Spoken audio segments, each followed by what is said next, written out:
If you are like a big fan of Riverdale, or you've been on Tumblr for more than 4 years, you're gonna recognize what I'm about to do.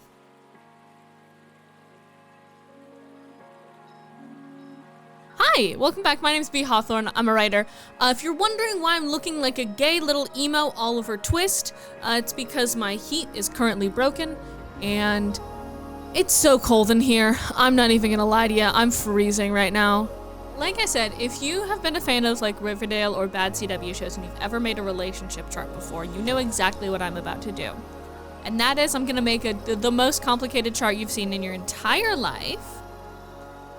And it's gonna be magnifique. Okay, here's the thing. Ground rule number 1. I'm not gonna like reveal spoilers, but I am gonna put some like how specifically these people interact with each other. And how sometimes they are related, sometimes like what kind of relationship they have. That's all gonna be here. Rule number 2. I'm not gonna distinctly say who the killer is. This is a mystery book. I'm not gonna put it here in my Preptober videos, who the killer is. Why would I do that? Number 3, some of these people don't have names yet, and a lot of these names are going to change. I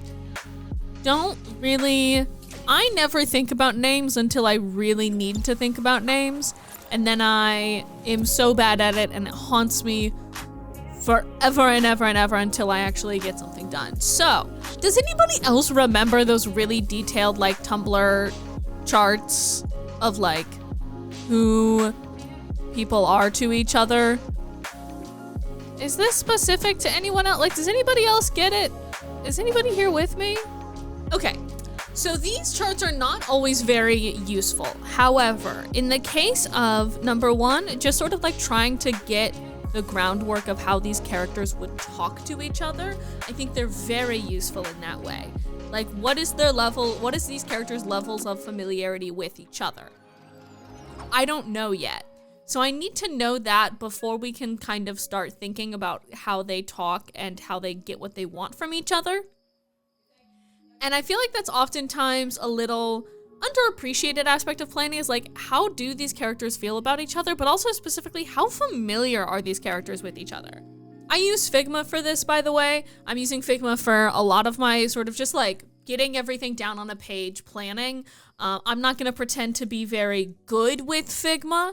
Most certainly not. However, it's free. So just if you're thinking about tools, don't discount the like tech bro, how to plan a cool meeting tools, because they are also very good for planning books. When we last left off planning, I think I just sort of like told you sort of vaguely what's kind of going on here. Last we left off, I think I had just sort of vaguely told you all what was going on here. Let's sort of go over where things stand now. We are at Blackclaw Manor, a very important manor in the protecting the mouth of the bay. It also houses a fort and also a gate. This gate is very important for trade to a more inland city that is part of an expansive empire. The Smythe family has been at the helm of this gate for a few generations now. They are very important players when it comes to trade, specifically the Baroness Rosalind Smythe. She knows her shit. She's about her business, and she knows her shit. And her husband, Hiram, God bless his soul, he used to be an actor, and he has nothing in his head except love for his wife. I feel like I don't get to see enough wife guys in media, and so I'm making this one's my wife guy. Hiram, I've got you, bestie. I know what you're about. They're hosting a dinner party for their friends, but also for Florence's 23rd birthday. A lot of her suitors are invited, as well as some very important guests when it comes to the Trade Commission. So, unfortunately, during that party, the Baroness Rosalind Smythe is murdered. Oh no. And now we all have to deal with that situation. So to make this party easy for me to write, I need to know who's friends with who and what the fuck is kind of going on here. Okay, so this is kind of who's all at this party and why they're here. So a lot of this is just like names to you guys. I'm not gonna go through and explain each and every character in excruciating and loving detail right now. What I am gonna show you is sort of my, the way that I make, just like quick, easy, making some relationships. Here's what we're gonna do. We're just gonna draw some lines and just sort of like see where that gets us. Like Joseph Waters, I feel like he's sort of he's kind of a dweeby guy. He is friends with the son of the doctor. They served together in some capacity when Augustine was doing his war stuff. Florence and Lieutenant Joseph are in fact courting. Neither of them are really all that into it. These folks are all connected to the Trade Commission. The Trade Commission is sort of that very important thing. All trade coming through the gate goes through the Trade Commission, and they know what comes in, what goes out, and they take the taxes on it. So, it's very important. I think these two, are having a hell of a dispute. I think Baroness Smythe is pushing for some sort of something that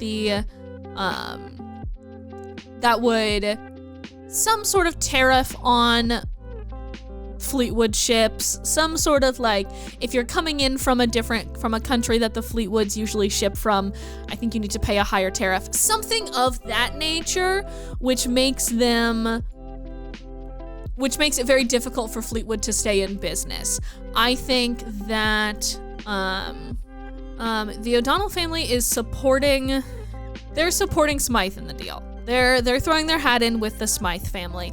However, Jameson Neal, who is from the government, is supporting the Fleetwoods.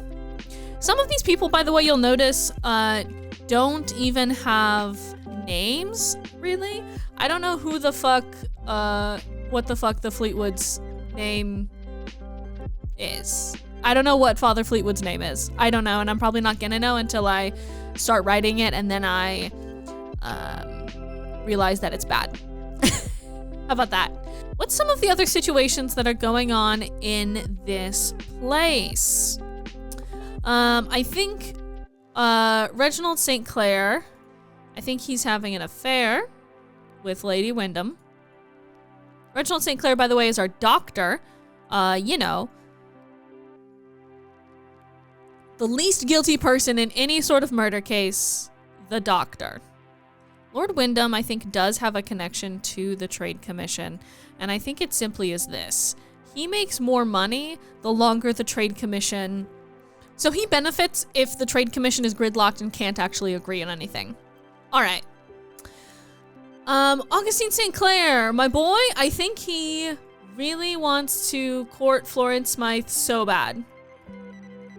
I think he's in love with her. She does not like him nearly at all. I think she kind of thinks he's very annoying.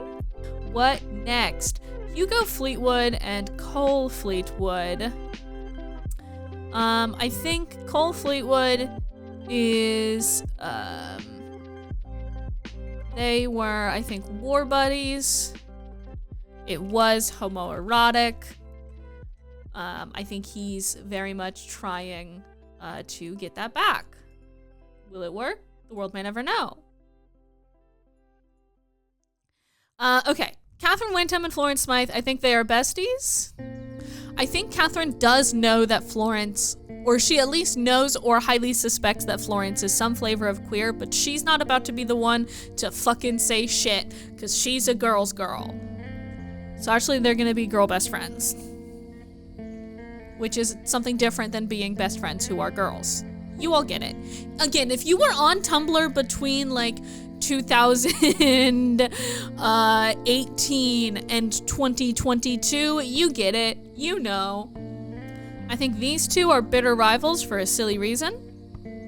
You go, Fleetwood. Desperately wants to get away from his family's legacy and instead work on the wall. Lieutenant Joseph Waters, by the way, his thing on the gate is that he is the lead of the military police on the gate. He's mostly the guy you go to for like law and order. Lead guard or like military inquisitor. So I think he also has more than some idea of what goes on with trade. So I think he sort of vaguely knows about the dealings. He knows about it. He desperately wants to be in that room. Kalen is, I think, you guys I don't know as though he's going to be that important, but he is going to be,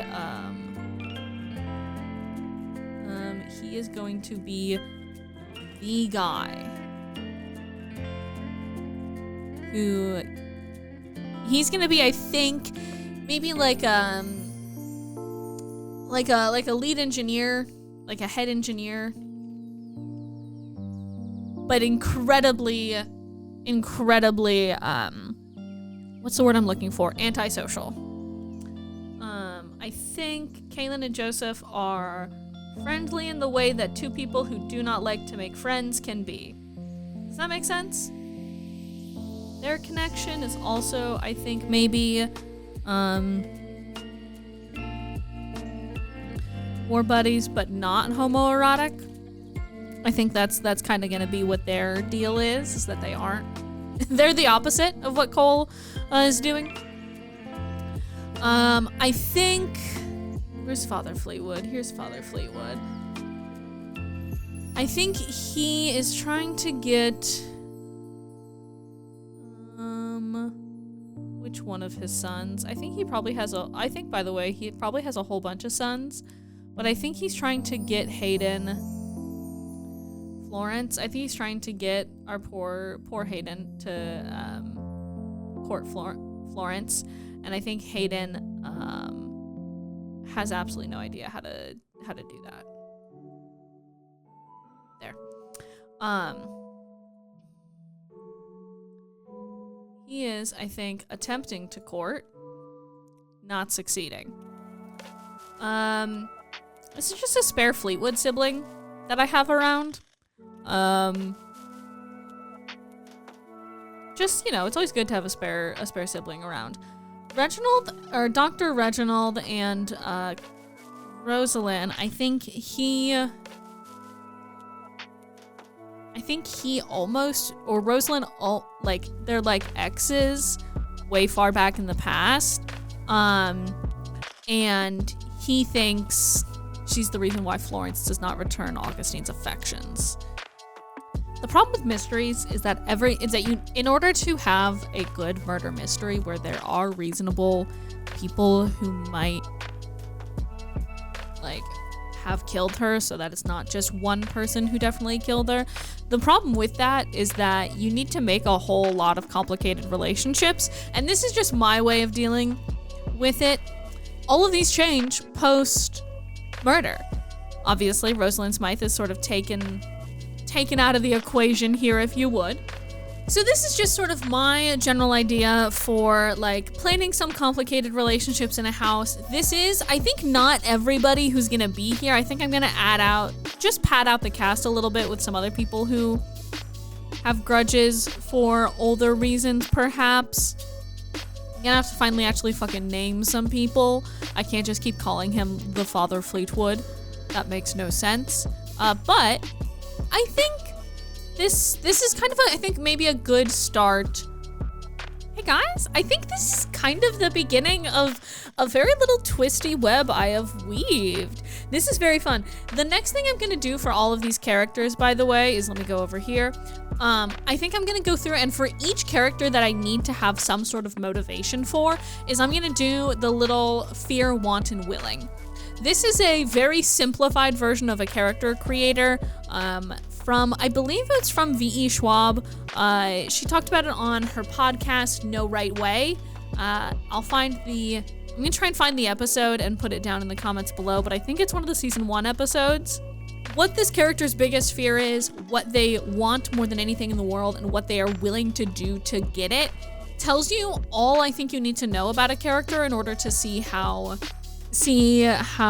far they'll go for their ends. I think it's maybe one of the most helpful just ways to just like hack your way in 3 easy steps, hack your way to a great character. That's it for this week. Let me know what you're doing to plan out the sort of complicated little web of characters. Look at this thing. This is so silly. This is a very silly little map, and it's gonna get so much worse, which I think is maybe the funniest thing in the world, actually. Hey, remember like last week when I was like, I'm not gonna plan too much, and now I have a fucking map and also this grid of relationships and complicated little things? Good times. This is fun. This is so fun. Tell me down in the comments below what you're doing to hack your way to great characters. And yeah, I'll see you next week. We're getting so close to November, guys. Hey guys, we're more than halfway through October.